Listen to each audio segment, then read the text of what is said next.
Good morning and welcome into the Lifeline Morning Show. I'm Steven. Thanks so much for hanging out with me. You know, I love getting your day started off on the right foot with an inspiring quote, and today's is going to do just that. I love this for so many reasons. Here it is. Love cures people, both the ones who give it and the ones who receive it. Think about that for a second. You know what? We encounter so many emotions on any daily basis. I mean, crazy, isn't it? Unfortunately, lots of times those emotions are swayed by our current circumstance. Yeah, it might be anger, fear, panic. We might feel superior. We might feel inferior. We might feel a lot of pride. We might feel helpless. But there's one emotion you can feel that inspires you to do the good stuff, to look past yourself and your current circumstance, to really pour into the lives of others, show them some mercy, show them some grace, some forgiveness, and that is love. What does the Bible say about love? Well, if you remember, it says God is love.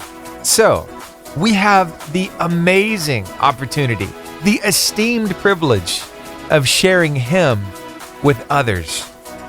So, I want you to figure out how you're going to do that today. I want you to be watching for opportunities to be a representative of God, of Jesus, to share love with somebody today, to inspire them, to encourage them, to help make their day better. And guess what? As you do, your day is getting better at the same time. Kind of cool how that works, right? Hey, thanks for hanging out with me right here on the Lifeline Morning Show. A lot of fun stuff to talk about. I hope you'll stick around. And remember, you can stream us 885jfm.com. Just click that On Now button, press play. You're good to go. I see you, Joel Modest. Thanks for hanging out with us down in Palm Coast, Florida. When you mess up, it's so easy to get down on yourself. You know what? Sometimes we need to be a little more gentle. A little advice on that from Jason Alexander. Coming up next. I mean, we can think about it on and on for hours and hours, and we can come to the same conclusion. We need to show other people mercy. We need to show them forgiveness, show them a little grace. But what about when it comes to us? Yeah, lots of times we're not so forgiving for ourselves, right? So what can we do? When we mess up, when we fail, are we supposed to get in the mirror with that really mad look on our face and just tell us what we think about ourselves? Or should we be a little more gentle? I want to bring you a comment. Now, this is from Jason Alexander. You have seen him in different roles. Of course, he was on Seinfeld, George Costanza, right? He's been in so many other movies, like Pretty Woman. Or he was the voice of a gargoyle in The Hunchback of Notre Dame. But this guy, he's been around this for a while, and he figured out how to get over his failure and his mistakes and try to rise above it in a more gentle way.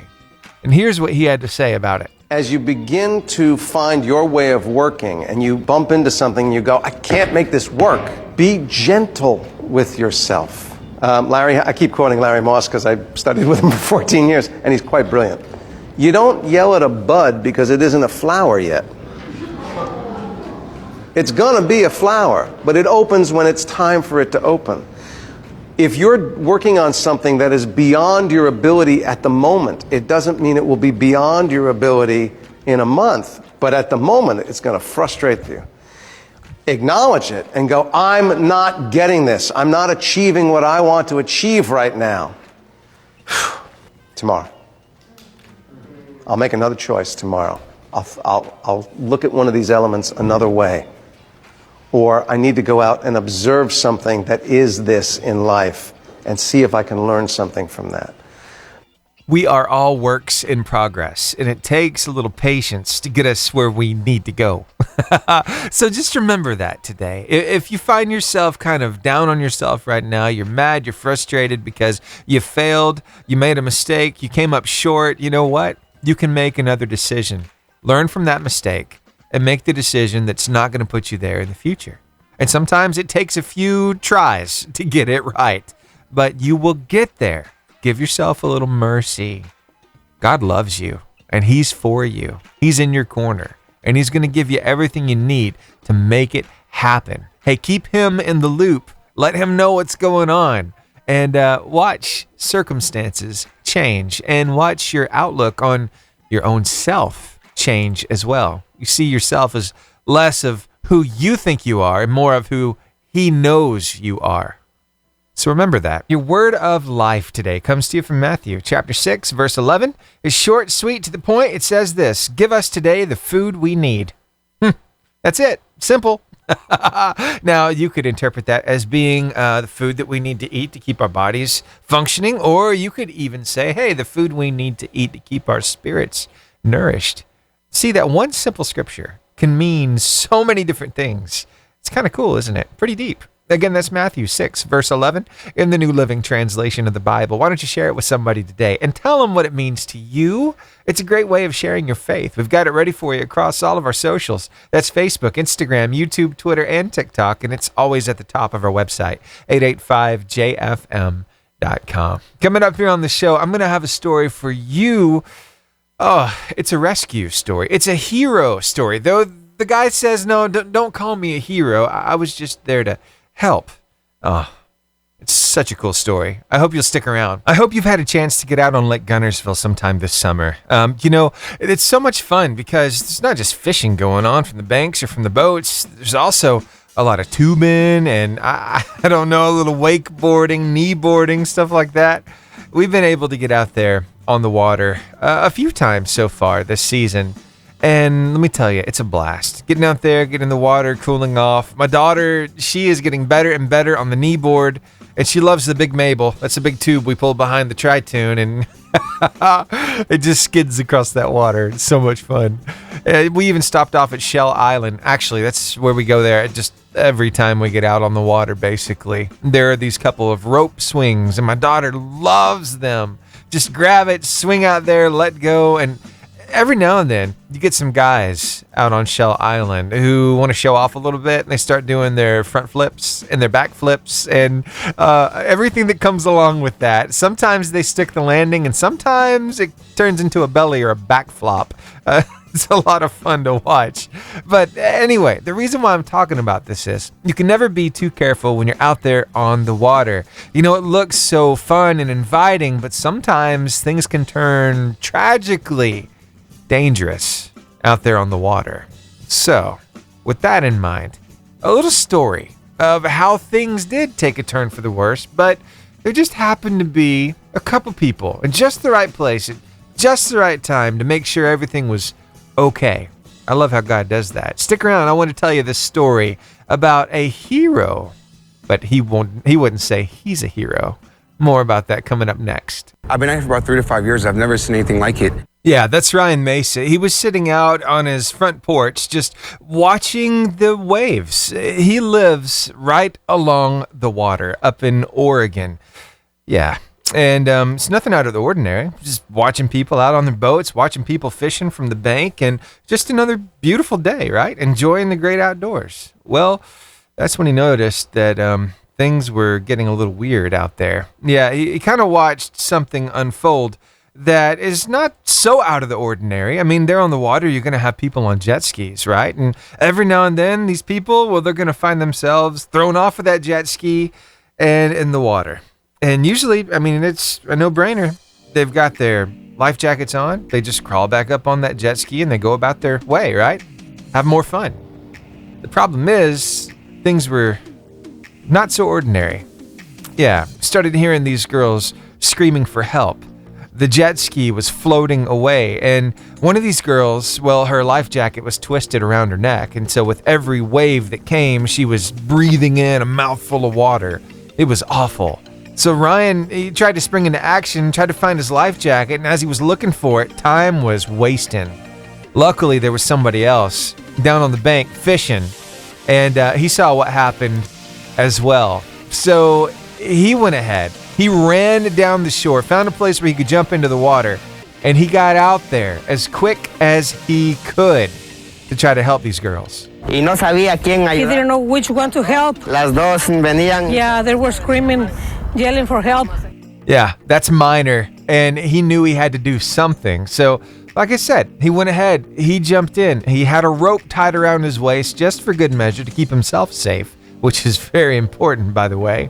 But as he got out there, well, he was able to grab one of the girls who was still needing help. The other one was being helped by some people on a pontoon boat. So as he sprang into action, people saw this as some kind of heroic deed. You know, there's sometimes people freeze in that type of moment, and sometimes people just act. By the time I got my life vest and I ran back to him, he had already made it down the water, and I seen him in the water with no life vest on, with a rope around his waist. 50, 60 pies. Like 50 to 60 feet over there. But the water, it was like so strong. She was crying. She was shaking. Yeah, she was so afraid. Que no se pusiera nerviosa. He just told the girl to not to be nervous, that everything was going to be all right. That's a phrase we all want to hear, isn't it? Everything's going to be okay. It's all going to be all right. Minor was there to help those girls that day. And yep, they made it through just fine. No permanent injuries, all was well. But when it comes to this whole idea of Minor being a hero, he has a little something to say about that. And Ryan witnessing it all at the same time. God bless his soul, because if those girls would have died, I might not have been looking at this view the same way. He's a hero. He said that he's not a hero. He just tried to help. There it is. Now, here's the moral of this story. First, be careful out on the water. It looks inviting and super fun, but it can turn tragic very quickly. So make sure you have all the proper precautions, the life jacket. Know how to swim if you're out on the water, right? And the other moral of the story is always be available. Be willing to jump in and help somebody, because we could all use the help at some point. What goes around comes around, right? Likely you've already heard the story of the white powdery substance found in the West Wing of the White House. Yeah, pretty crazy, right? But guess who has been tasked with investigating that? None other than the Secret Service. But I'm not going to harp on and on about that particular incident because you've seen plenty of it in the mainstream media, but there is a story about the Secret Service that you haven't heard in the mainstream media, and I want to share it with you here. It'll put a smile on your face. Came across this guy on TikTok, and boy, does he have a story that's going to take you back to your childhood. But it's kind of on a leader, like world leader level. Here, see what you think about this. As a retired Secret Service agent, here's a story I can legally tell you. Not only does the Secret Service protect the President and the Vice President of the United States, but the Secret Service also protects foreign presidents when they come in to the United States. So one time I got an assignment where we had to protect a president from a foreign country. And on this particular trip, we visited Washington, D.C. and New York.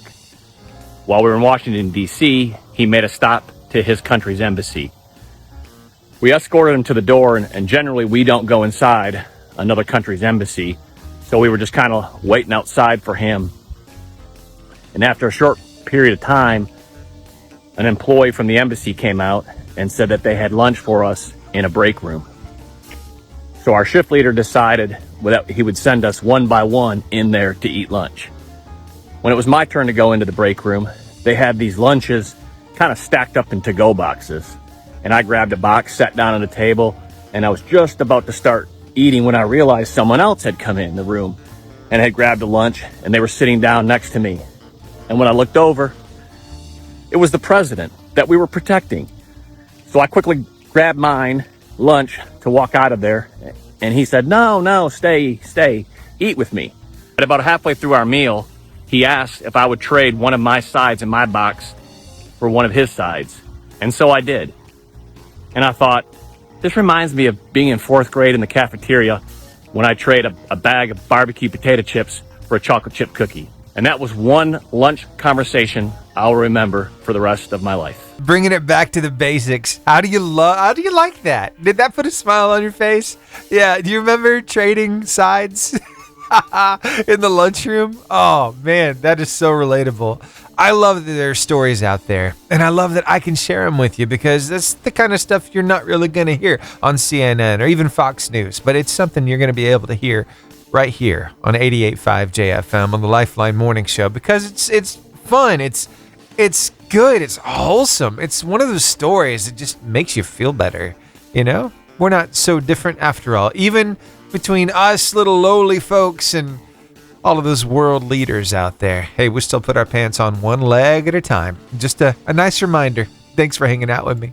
Remember, I brought you the story last week of Shaden. He was this kid who was looking for a friend because, well, the other kids in the community were kind of bullying him. I shared that story, and it's gone super viral. More about what has changed next. It's amazing what kind of change can happen because of social media. I brought you a story last week about this kid who was knocking on doors in his neighborhood looking for a kid to play with because the other kids in the community were kind of bullying him. Yeah, it was a really tough spot to be in. Do you remember that story? His name is Shaden, and Brennan is the guy whose door he knocked on. Well, let me kind of refresh your memory on this. I'll play a little clip from the story I shared last week, and then a follow-up. So take a listen to this. What's up, man? Hi. I just wanted to see if you knew any kids around like 11 or 12, maybe, because I need some friends, like really bad. So the house to your right, there's 2 kids that live there. Okay. Well, they're not my friends anymore, because they're bullies to me. Oh, I'm sorry about that, man. They keep bullying me. Yeah, I'm just wondering, though. Nah, man, I've only got a... I mean, well, do you have any kids? Yeah, that's how it went down. This kid was desperate, looking for somebody to hang out with, right? Well, Brennan decided to take it upon himself to try to put together a GoFundMe. And let's see if we can raise a little money to help Shaden. And I don't know, maybe some back to school stuff would help. And maybe some tickets to an amusement park. He could take somebody with him, spend some time with a friend, that kind of thing, right? Well, that particular video has gotten over 69 million. That's right, you heard me. 69 million views. It's crazy. It's taken off, and that GoFundMe, well, it has done very, very well. So with a little bit of a follow-up here, I want you to hear straight from Brennan and his wife talking a little bit about this whole situation. Hey everyone. Hello. How's it going? It's Brennan. I'm here with my wife, Angel. We just wanted to hop on here and give y'all an update about Shaden and his story that we got going on right now. We were not expecting this at all, man. We had an initial goal of $7,000, and here we are at $36,000, man.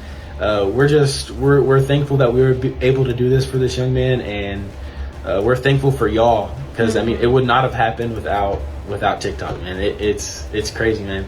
It's crazy. We're getting ready to make arrangements to meet him. We're excited to meet him. We can't wait to post a video of us meeting him and hopefully continue on the story of Shaden. So yeah, we'll give y'all an update soon. See ya later. This is just a story that shows that people are willing to help in dire situations. In these circumstances where people are wronged, other people are ready to come alongside them, support them, and do so many things. But the whole deal is nobody could have if they didn't know what was happening. So that's where Brennan and his wife came in and posted this out on TikTok. And now this kid's getting so much attention from all across the country. Like I said, that first video, 69.9 million views. That's just crazy. So, hey, moral of this story is, if you know something good is happening, shed a little light on it. Tell some people about it and watch it grow even bigger. Because, hey, when there's good news to share, it feels good to tell people about it, you know? Thanks for hanging out with me. Each day is yours. If it's not yours, then whose is it? Every day. Forget the past, forget the future. Every day you wake up, that's yours.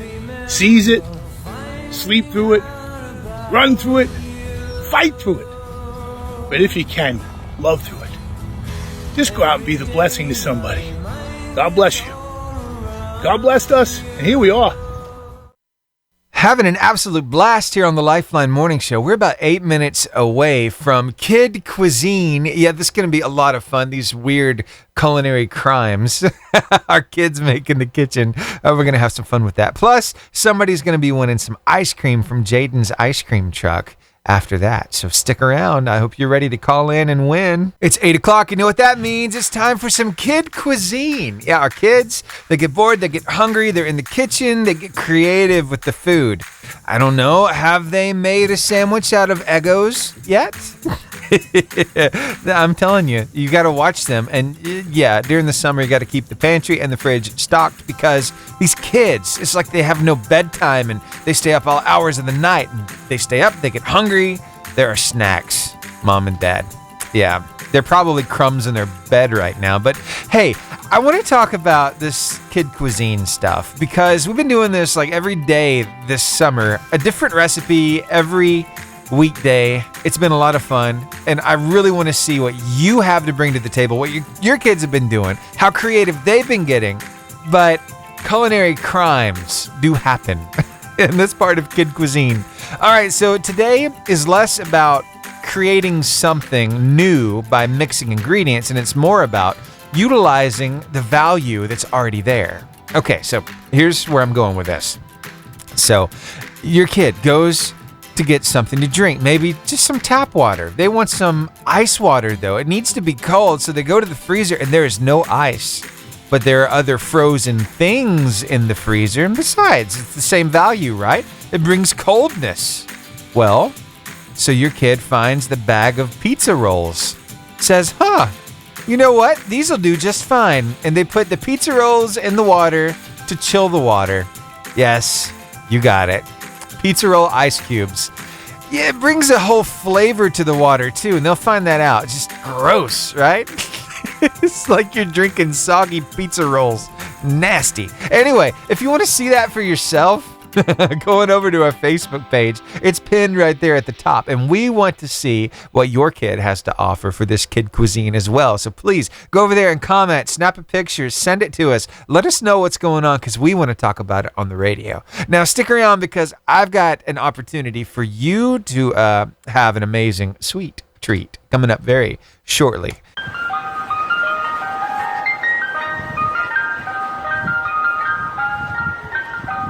When I hear that sound, I stop everything I'm doing and I run to the door because I know that ice cream truck is just coming around the corner and I don't want to miss it. How about you? Yeah? Well, Jaden's Ice Cream, they got together with me and said, hey, we want to give away some ice cream over the summer. So we've got this voucher. We want to do this every week. And so we're making it happen on Mondays. It's your chance to win some ice cream right now. You got to answer my question in order to win the voucher. So we're going to talk about the most expensive ice cream in the world. It contains some particular ingredients, some that you wouldn't think would be found in ice cream. And that's the simple question. What can you find in the world's most expensive ice cream? What kind of ingredients? Call me up. Give it a guess and see if you get it right. If you do, you're going to get some free ice cream from Jaden's Ice Cream Truck. So let me give you just a little bit of a hint. Okay, so these particular ingredients you would find in a delicious Italian dish. I know, right? It's an ice cream, but it's Italian ingredients. 256-505-0885 is the number to call. Again, 256-505-0885. All right, looks like we got a caller. I'm going to capture that call. Stay on the phone line with me while I start this next song, and I will get your answer. Here is Lydia Laird with Hallelujah, Even Here. Good morning. Truffles. What'd you say? Truffles. Truffles is exactly right. Oh, man. How did you know that? I just something I've heard in my life, I guess. Oh. I probably learned it on the History Channel, to be honest with you. I got you. Hey, what's your name? Randy Sims. All right, Randy Sims. Thank you so much for calling me this morning. You just won a $10 voucher to Jaden's Ice Cream. What do you think about that? Sounds good, man. Awesome. So do you like the taste of truffles? That's all right. Do you like it, you think, in ice cream? I'll try it. Hey, this particular ice cream goes for just over $6,600 for every 4 I wouldn't try it, then. Maybe just a taste, right? It's like how much will just a spoonful cost? Man, they ain't no telling. Truffles is in there. Also, Parmigiano Reggiano cheese is in there as well. So it mixes up a lot of stuff. Doesn't sound like that would go too well in ice cream. It doesn't. Don't knock it till you try it, right? That's true. Very cool. Well, hey, let me grab your address real quick, and I will get this voucher sent your way. Yes, sir. All right, Randy, why do you listen to 88.5 JFM? It's the best station there is. Man. Makes my day go by great. Thank you so much for listening. It means a lot. All right, I'll get this. Thank you. You're very welcome. I'll get this voucher sent out to you. Have a great day. You too. All right, bye. So that decadent treat is found in Japan, and it goes for $6,696 for just 4.3 ounces. Hey, I wish I could just, show up and say, hey, could I just have a sample? Like when you go to Baskin-Robbins, they give you that little tiny pink spoon. It's like, I just want to taste. So I could say I had some. Anyway, hey, that's a lot of fun. If you want your chance to win some ice cream, well, we'll have that opportunity for you next Monday. We'll be doing this again. But I want you to stick around this week as well, because Tuesday and Thursday, we've got water park passes to give out, a family 4-pack to Point Mallard. And on Wednesdays, well, that is a family 4-pack to Lake Winnie, the amusement park and the water park. So just never know what kind of stuff you'll be able to win right here on the radio. Plus, I got to tell you about this. We're trying to share some love with a local youth group. We've got a contest going right now. Basically, what we want you to do is get together with your youth group. Tell us what's so special about you, why you love it so much. Include as many people as possible. Make that video in 2 minutes or less and send it to us. And we want to bless a youth group with 10 conference passes to the Motion Student Conference happening the 27th, 28th, and 29th of this month. It's right before school starts to kind of get everybody energized, ready for the school year. And these passes are like $150 a piece. We got 10 of them. One youth group is going to win, and I hope it's yours. For all the information, go to our website, 885jfm.com. Click that banner at the top of the page. You'll see it right there. It'll give you all the details that you need. I love hearing how people meet their significant others. Like for me and my wife, Cassie, we met each other at Wallace State Community College. We were both in the music department, and we met each other in music theory lab. I was helping her with her work, and it kind of started from there. Now, she was a vocal major, I was an instrumental major, and the two are not supposed to mix. They're supposed to not like each other in that music department because, you have different sides of the hall. But anyway, everything worked out, and here we are, married 16 years later, got a little girl, and we still love to keep music in the center of it all. I'm telling you, we both are on the praise and worship team at our church. We love it. I play drums, and my wife sings, so it's always fun. I also know how to play a few other instruments because, like I said, I went to college for it. So I was a percussion major at Jacksonville State. And of course, with all the music classes you have to take, there's keyboard in there. And that one kind of stuck. So I've got a keyboard set up in my office. And for a while, my wife and I, we were singing for worship at this ministry called UFIT. It was for special needs individuals to come in and have a service all their own. We do music for that. Or for prayer meetings at our church. And we had a blast doing that as well. But whenever we would practice, we'd get there in the house, I have a keyboard there, and we'd kind of practice over our parts. But the thing about it was, our dog Max absolutely loved to be in the room whenever we were singing. Now, he never contributed. He never howled along with us, but he was always there. It's like he loved it. I like to think he did anyway. But there's just something about our pets and music. And we came across this video of a cat getting in on the action. And this is so good. This will put a smile on your face today, whether you're a cat person or not. This is just too cute not to smile about. So here we go. If you're happy and you know it, with the cat involved. If you're happy and you know it, clap your hands. If you're happy and you know it, clap your hands. If you're happy and you know it, and you really want to show it. If you're happy and you know it, clap your hands. Let everything that has breath, right? Those pets, they get involved too. Earlier, we were telling you a little bit about a cat. A cat who decided to, get in on the whole singing thing. Well, now I get to share with you what it sounds like when an animal is ready for the spotlight. It's gone through all of its practicing, done its scales, and now it's ready for the big show. That's right. And this is a duet, by the way.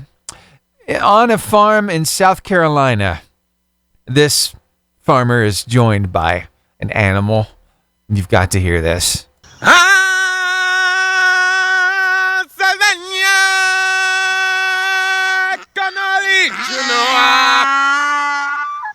Simba, whoa, whoa, Little Lion King being sung. Little donkey in the background. Oh, yeah. I had to share that with you. Whew, you don't hear that every day, do you? I'd say maybe he needs to work on his pitch just a little bit. Hey, thanks for hanging out. You learn this principle very early on. Don't judge a book by its cover, because when you do and then you say something, you instantly insert your foot into your own mouth. It's one of those deals where you don't really know what's going on behind the scenes, and I've got that for you coming up here from one mom in line at the store, hearing the couple behind her talk about the lady in front of her who has 5 kids along for the ride. Yeah, it was not a pretty picture, but it's one that was cleared up very quickly. Stick around. I want to tell you more about it. I get it. Life is busy. We're in such a hurry, and we got to get out of the store. And I know waiting in line at Walmart, well, that's not always fun, especially if the person in front of you has a whole lot of stuff, or they're fumbling through their purse trying to get the right card, and maybe one's not working. Yeah, it's a tough spot to be in. So, came across a story. Lindsay was kind of in this predicament, right? She's between these people in line at Walmart. And this is what she wrote. She said, "Warning, insensitive people at the Walmart rant ahead. Last night I found myself sandwiched in line waiting to check out. This is not an odd occurrence. The woman in front of me had 5 children she was wrangling, which did not seem odd to me, as well as the fact that the children were a mix of Caucasian and Hispanic people. Again, didn't notice it until it was pointed out to me. Yes, I said pointed out. The people behind me, as I wrestled my own whiny toddler, began very loudly whispering things like, 'How many baby daddies do you think she has? Can't even dress those kids for weather. Just wait until she whips out the food stamps.' I calmed my 3-year-old with old Altoids found at the bottom of my purse, and I looked incredulously back at the well-dressed, normal couple spouting such, total nonsense. I looked forward to see a woman fumbling with separating clothing items, coats, shoes, socks, and underwear from the food items with the black plastic separators. There, 5 kids, 2 that shared her same blonde hair with jackets and warm shoes, and 3 beautifully dark-haired and deep brown eyes, sad eyes, wearing shorts and flip-flops. As the class act behind me deeply sighed and said, 'There's our tax dollars neatly at work,' I shot them what I can imagine was the death glare only a mother of 9 can execute to perfection. I quietly asked, 'Foster or adopted?' 'I have 9 kiddos. 2 biological. I get it. Please let me help.' She smiled, embarrassed. 'New foster mom. This is my first time using one of these. They came 3 days ago, gonna be with us for a while. They gave us food, but the kids needed clothes, but no stipend has come through yet.' I looked at the kids and smiled, then turned to her and said, 'Beautiful children, I'm glad you all have each other.' She handed each child a new coat, loaded up her cart as she left. I side-hugged her and told her, 'You've got this.' And after they were out of earshot, I turned with tears to the smug, well-dressed man and woman behind me. Those children, they lost the right to live with their parents just days ago. Those clothes, probably the only clothes they own or got to leave their home with. That woman opened her home to kids that needed a safe place to go, when the one they lived in no longer proved to be safe enough or secure enough for them. The food stamps, something that health and welfare helps an already mother of 2 feed 3 new mouths. There are not nearly enough women or people like her in this world." Wow. She says, "I whipped back around and started slamming my groceries on the belt and then turned back around, voice shaking. And even if those kids were all hers and she had a dozen baby daddies and was on food stamps, no child in this country or any other deserves to be cold or hungry. I'm sorry, but your behavior, poorly done. Very poorly done." Wow. She got a little angry, and you know what? That's understandable, because like I said, you never quite know the whole story, what's going on behind the scenes. So a little cautionary tale to you that, hey, give some people some grace, some mercy, help them out. Notice that maybe you don't know the whole story. You might try to assume, but you know what they say about that, right? Anyway, thanks for hanging out with me here on The Lifeline. With the summer comes an amazing opportunity to get into trouble. Some kids have already found that out because, no school means a lot of free time. So you get together with your friends, and yes, some bad choices can be made. Mom, Dad, you probably remember some of those from your childhood, right? I remember a few. Oh, those were not good times. Anyway, you ever played that little game called Ding Dong Ditch? Where you go, you ring somebody's doorbell, and you run away. So when they come to the door, nobody's there. It's like, yeah, I pulled a prank on them. Yeah. Sometimes we're pressured into doing that with friends, even some family. This particular video that we found over on TikTok shows a group of kids walking together. Looks like they just got back from the store. They're holding these plastic bags. Looks like one of them has a drink in his hands, and looks like they're headed back home.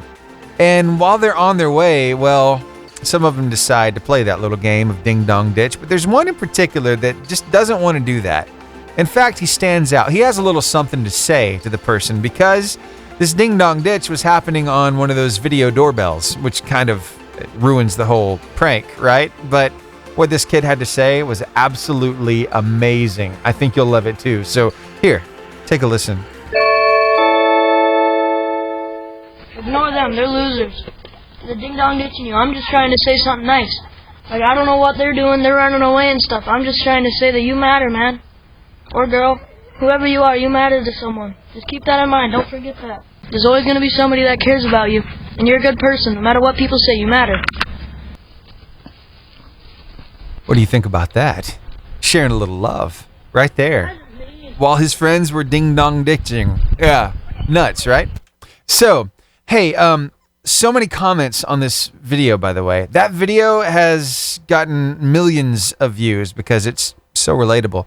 I had to share it with you. It's hard to believe the tax-free weekend is almost here. I got a pretty cool project for you. A little inspiration to make this school year a little fun for your little one and their bestie. So stick around and we'll get into it next. So the tax-free holiday weekend that's coming up this weekend. Hard to believe, right? Back to school is almost here. I know we don't want it to be because summer has just gone so fast. But anyway, just wanted to clue you in on this and give you the details. So between 12:01 a.m. Friday and midnight on Sunday, shoppers will not have to pay state sales and use taxes and some local sales and use taxes on select items. So, of course, you can check out all the lists for the items that you can purchase tax-free. But anyway, it's definitely a great time to get those back-to-school items. And here's a little project for you. You could do like these moms did. They've got two littles who absolutely are each other's best friends, Legend and Reed. And you see, these moms got their kids the same outfits for an entire week of school. So every day they came to school, they looked like each other and they loved it. It was magical. They got so much attention from it too. And so many people seeing this over on TikTok and commenting about how these kids are just so much fun, right? And I got to thinking about this. It is fun when you're in those early grades to look like your best friend, to be wearing the same shoes or the same shirt. There's just something about it that makes you feel kind of bonded together, right? But isn't it funny how that changes when you get up in the middle and high school? It's like you don't want to be seen in the same thing somebody else is wearing on the same day. It's nuts. You know, there's some magic there wearing the same things. I know I've witnessed my daughter do this before. She'll tell me when I pick her up from school that one of her best friends was wearing the same shirt she was wearing, or she had the same shoes somebody else had. It was just neat. But anyway, so you and another mom, your kid's best friend's mom, can kind of get together and do this and get like a week's worth of outfits just identical to one another.